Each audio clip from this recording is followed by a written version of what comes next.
Very early in the morning, the leading priests and other leaders met again to discuss how to persuade the Roman government to sentence Jesus to death. And they bound him and took him to Pilate, the Roman governor. When Judas, who had betrayed him, realized that Jesus had been condemned to die, he was filled with remorse. So he took the 30 pieces of silver back to the leading priests and other leaders. "I have sinned," he declared, "for I have betrayed an innocent man." "What do we care?" they retorted. "That's your problem." Then Judas threw the money onto the floor of the temple and went out and hanged himself.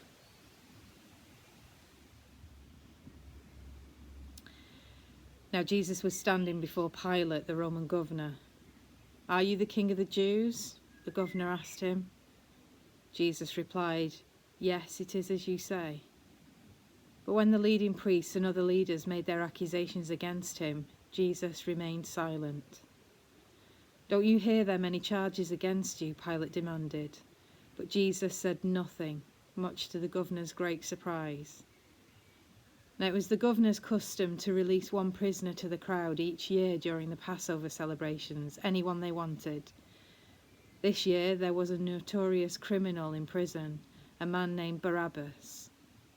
As the crowds gathered before Pilate's house that morning, he asked them, "Which one do you want me to release to you, Barabbas or Jesus, who is called the Messiah?" He knew very well that the Jewish leaders had arrested Jesus out of envy. Just then, as Pilate was sitting on the judgment seat, his wife sent him this message: "Leave that innocent man alone, because I had a terrible nightmare about him last night." Meanwhile, the leading priests and other leaders persuaded the crowds to ask for Barabbas to be released and for Jesus to be put to death. So when the governor asked again, "Which of these two do you want me to release to you?" the crowd shouted back their reply, "Barabbas." "But if I release Barabbas," Pilate asked them, "what should I do with Jesus, who is called the Messiah?" And they all shouted, "Crucify him." "Why?" Pilate demanded. "What crime has he committed?" But the crowd only roared the louder, "Crucify him."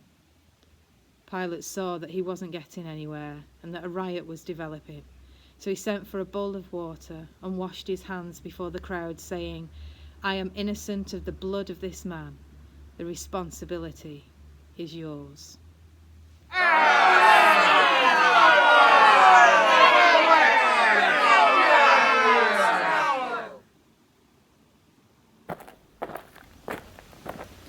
Some of the governor's soldiers took Jesus into their headquarters and called out the entire battalion. They stripped him and put a scarlet robe on him. They made a crown of long, sharp thorns and put it on his head.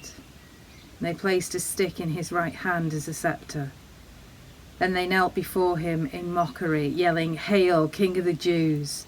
And they spit on him and grabbed the stick and beat him on the head with it.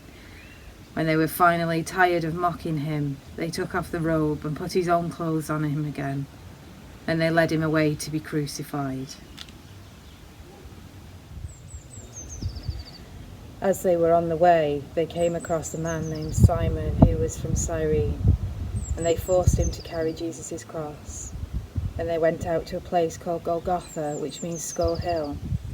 The soldiers gave him wine mixed with bitter gall, but when he had tasted it, he refused to drink it. After they had nailed him to the cross, the soldiers gambled for his clothes by throwing dice, and they sat around and kept guard as he hung there. A signboard was fastened to the cross above Jesus' head, announcing the charge against him. It read, "This is Jesus, King of the Jews." 2 criminals were crucified with him, their crosses on either side of his, and the people passing by shouted abuse, shaking their heads in mockery. "So you can destroy the temple and build it again in 3 days, can you? Well then, if you are the Son of God, save yourself and come down from the cross." The leading priests, the teachers of religious law, and the other leaders also mocked Jesus. "He saved others," they scoffed, "but he can't save himself. So he is the King of Israel, is he?" Let him come down from the cross and we will believe in him. He trusted God. Let God show his approval by delivering him. For he said, I am the Son of God.